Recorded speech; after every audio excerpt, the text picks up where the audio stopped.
जय हिंद दोस्तों। Okay rational classes में आपका स्वागत है। मैं हूं जगन्नाथ मीना। आप देख रहे हो ओके राशनल क्लासेज। दोस्तों, जैसा कि हमने पहले पढ़ा था मेवाड़ का गोहिल वंश। मेवाड़ गोहिल वंश अपन ने पढ़ लिया था, उसकी उत्पत्ति पढ़ ली थी। पहला पहला पार्ट पढ़ा था अपन ने। आज हम पढ़ते हैं मेवाड़ गोहिल वंश में शिलादित्य। शिलादित्य के बारे में हम आज पढ़ेंगे पूरा, और वैसा ही पढ़ेंगे जैसे हम कहानी की तरह पढ़ते हैं इसको। तो चलिए आइए देखते हैं हम शिलादित्य के बारे में। कि केहर नामक एक नगर हुआ करता था।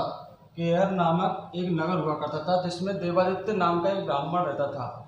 केहर नाम का एक नगर था जिसमें देवादित्य नाम का एक ब्राह्मण था। उसकी एक पुत्री थी सुभागा देवी। उसकी एक पुत्री रहती थी उसके साथ में, सुभागा देवी, जो शादी की रात में विधवा हो गई थी। जो शादी की रात में क्या हो गई थी? विधवा हो गई थी।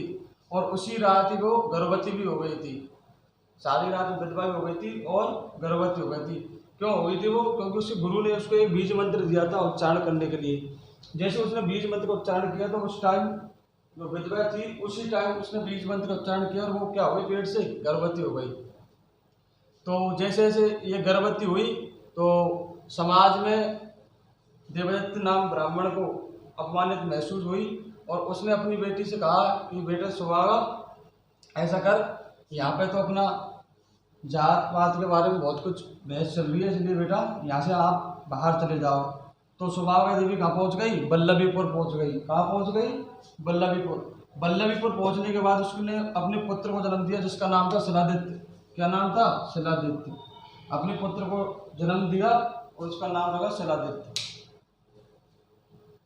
जैसे जैसे बच्चा बड़ा होता गया धीरे धीरे तो वो विद्यालय जाने लगा। विद्यालय जाने के बाद उसके कुछ दोस्त भी बने वहाँ पे। तो दोस्त डेली डेली उस शिलादित्य को चढ़ाते थे कि भाई तेरे पिताजी का नाम क्या है, तेरे पिताजी कौन है, कहाँ के है, कैसा है, क्या नाम है।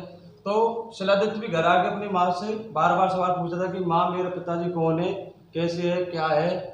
तो बार बार जैसे जैसे वो दोस्त कहते थे वैसे वैसे वो अपनी माँ से जाकर पूछता। लेकिन एक दिन अचानक शिलादित्य भाटा लेके गया अपनी माँ के पास कि बता आज मेरे पिताजी का नाम, वरना आज मैं तुझे मारूंगा। तो जैसे ही वो भाटा लेके उसको देने के लिए तैयार हुआ था वैसे ही सूर्यदेव भगवान प्रकट हो गए।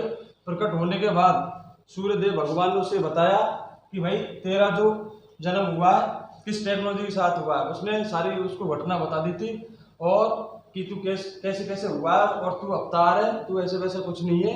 और सूर्य भगवान ने शिलादित्य से कहा कि इस बाटे को तो तू फेंक और तेरे को मैं एक और पत्थर देता हूँ जो चमत्कारी पत्थर है। जो वो पत्थर उसने दिया था और उसको वरदान दिया था कि इस पत्थर को जिस आदमी के या किसी के भी आप इसको टच कर दोगे या लगा दोगे तो उस पर आप विजय हासिल कर लोगे। शिलादित्य ने कहा कि भाई बहुत बढ़िया बात है, ऐसे तो पत्थर चाहिए मेरे को। तो पत्थर को लेके और वो पहुंच गया बल्लभी के राजा के सामने।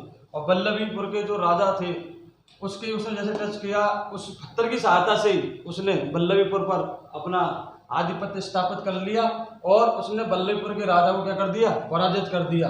और बल्लभीपुर का राजा कौन बन गया? फिर शिलादित्य बन गया। कौन बन गया? शिलादित्य बन गया।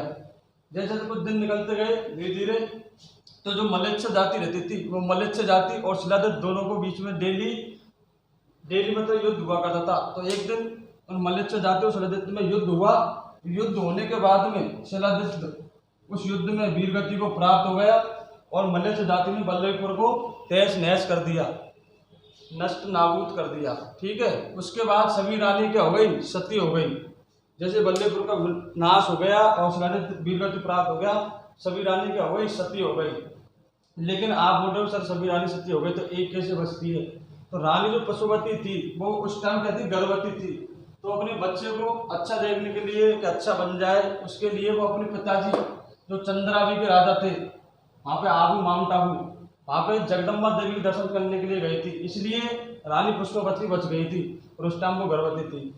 तो जैसे ही रास्ते में आ रही थी तो उसको सूचना मिल गई कि भैया बल्लभीपुर का तो तहस नहस हो गया, वहाँ का तो राजा भी खत्म हो गया, सब कुछ खत्म है, वहाँ पर जाकर करो। तो उसकी सहेली ने वो मतलब वो खुद भी सत्य होना चाहते थे लेकिन उस सहेली ने उसको समझाया कि भाई गर्भवती मत हो, क्या कहते हो, सती मत हो भाई, तू पेट से गर्भवती है इसलिए तू अपने बच्चे को जन्म दे, उसका लालन पालन कर और उसकी सहायता से अपने जीवन को यापन कर। तो अपने सहेली के साथ ही वो रास्ते में ही मल्लिया नामक गुफा थी एक, उसमें उसने क्या ले ली थी, शरण ले ली थी। मल्लिया नामक गुफा में रानी पुष्पवती ने क्या ले ली थी, शरण, और उसी में अपने पुत्र को उसने क्या दिया, जन्म दिया। तो रानी पुष्पवती की पुत्र का जन्म कहाँ हुआ, मल्लिया नामक गुफा में। अगर आपसे क्वेश्चन पूछ ले कि घोल वंश की रानी पुष्पवती के पुत्र का जन्म कहाँ हुआ, तो मल्लिया नामक गुफा में हुआ। गुफा के थोड़े निकट एक वीरनगर गांव था। गुफा के थोड़ी दूरी पर एक वीरनगर का गांव था, जिसमें कमलावती नाम की ब्राह्मणी रहती थी। तो रानी पुष्पवती उसके पास गई और उसने कहा कि भाई ये ले मेरे पुत्र, और इसको अब तू ही संभाल, और इसका लालन पालन अब तू ही करेगी। और उस पुत्र को संभालने के बाद कमलावती ब्राह्मणी को और रानी क्या हो गई, सती हो गई। रानी पुष्पवती क्या हो गई, सती हो गई। उसके बाद बालक गुफा में पैदा हुआ। बालक गुफा में पैदा हुआ तो गुफा को क्या बोलते हैं, घो। क्या बोलते हैं, घो। और कमलावती ने बच्चे का नाम घो अर्थात घोइल रख दिया। कमलावती ने बच्चे का नाम घो अर्थात घोइल रख दिया। 1273 ईस्वी में चिरवा शिलालेख, 1273 ईस्वी का कौन सा, चिरवा शिलालेख में घोइल शासकों की उपलब्धियों का वर्णन मिलता है। 1273 ईस्वी के, 1273 ईस्वी के चिरवा शिलालेख, कौन सा शिलालेख, चिरवा शिलालेख में घोइल शासकों की उपलब्धियों का वर्णन मिलता है। चलिए आगे देखते हैं ना।